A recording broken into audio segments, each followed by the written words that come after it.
Saudara, sebanyak 2.251 orang lanjut usia atau lansia di Aceh sudah divaksin COVID-19 sejak pertengahan Maret 2021 lalu. Sedangkan lansia yang menjadi target vaksinasi COVID di Aceh sendiri sebanyak 435.651 orang.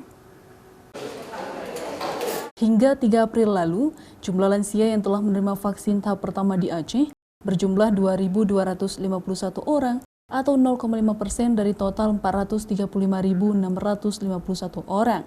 Sedangkan tahap kedua sebanyak 69 lansia telah menerima vaksin COVID-19.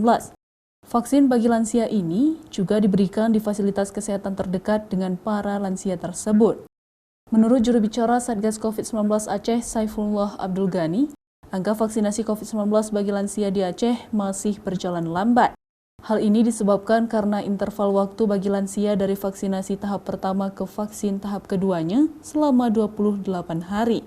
Apalagi dalam vaksinasi untuk jemaah haji, terdapat sejumlah calon jemaah haji lansia yang berumur 60 tahun ke atas.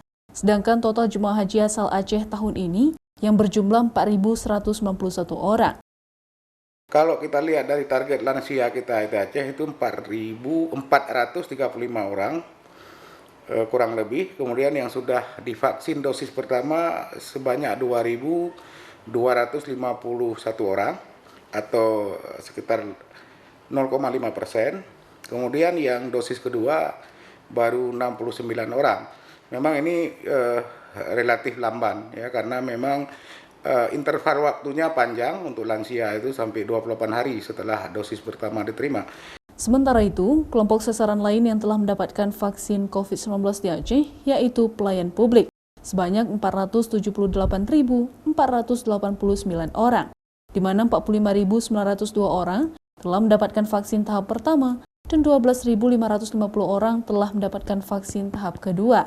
Sedangkan bagi tenaga kesehatan, cakupan vaksin COVID-19 terpenuhi 100% dengan jumlah target sebanyak 56.470 orang.